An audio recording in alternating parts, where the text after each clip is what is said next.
Pria ini pergi bekerja dengan mobil yang dibelikan oleh sang istri. Namun bukannya bekerja, ia justru menghabiskan waktunya untuk berjudi. Istrinya adalah seorang wanita sederhana yang bernama Smita. Ia tinggal sendirian di sebuah rumah tua dengan tanah yang sangat luas, peninggalan mendiang ayahnya. Rumah itu bukan sekadar tempat tinggal, melainkan satu-satunya warisan berharga yang ia miliki. Smita dikenal sebagai wanita penyayang yang gemar berkebun. Di halaman belakang rumahnya, ia menanam dan merawat berbagai jenis tanaman dengan penuh perhatian, seolah tanaman-tanaman itu adalah bagian dari hidupnya sendiri. Tetangganya bernama Mali, sahabat dekat mendiang ayah Smita. Sebelum meninggal, ayah Smita pernah berpesan kepada Mali untuk selalu menjaga dan mengawasi putrinya. Mali pun menepati janji itu. Ia juga menyukai kegiatan berkebun dan sering membantu merapikan tanaman di sekitar rumah Smita. Namun, kehidupan Smita tidak seindah kebunnya. Ia memiliki seorang suami bernama Pankaj, pria yang ia nikahi semata karena ketampanannya. Di balik penampilannya, Pankaj adalah seorang penjudi. Ia gemar menghamburkan uang, bahkan untuk hal-hal yang tidak berguna. Suatu pagi, Pankaj berpamitan pergi bekerja menggunakan mobil yang sebenarnya dibeli dari uang Smita. Begitu Pankaj pergi, Smita melanjutkan aktivitasnya di dapur bersama asisten rumah tangganya. Di tengah kesibukan memasak, ponsel Smita berdering. Bibi Smita menelepon dan mengabarkan bahwa putrinya,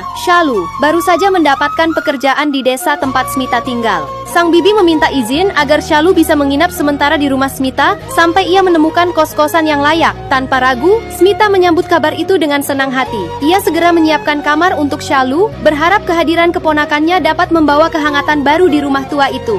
Sementara itu, di tempat lain, seorang polisi bernama Ratan terlihat sedang mengantre air bersama warga lainnya. Setelah mendapatkan jatahnya, ia pulang dan mandi. Ratan merasa lelah dengan kehidupannya yang pas-pasan. Ia bertekad mengumpulkan lebih banyak uang agar bisa hidup mandiri di sebuah apartemen, tanpa harus mengantri air setiap hari. Setelah bersiap, Ratan berangkat bekerja. Ia mendatangi sebuah bar milik pengusaha licik bernama Gajendra. Saat memarkirkan motornya, Ratan secara ceroboh menabrak pembatas tanaman. Kebetulan, Mali sedang merapikan tanaman di sana, dan melihat kejadian itu, Mali yang menyaksikannya jelas tidak menyukai sikap Ratan. Ratan masuk ke dalam bar dan langsung menemui Gajendra. Dengan nada tegas, ia meminta uang keamanan yang lebih tinggi dari sebelumnya. Meski kesal, Gajendra memilih patuh dan menyerahkan uang tersebut. Setelah menerima uang, Ratan pergi kembali ke kantor polisi. Namun, di dalam hati, Gajendra menyimpan kebencian. Ia muak dengan Ratan yang terus memerasnya. Tak lama kemudian, Pankaj muncul di bar yang sama. Bukannya bekerja, ia justru menghabiskan waktu berjudi.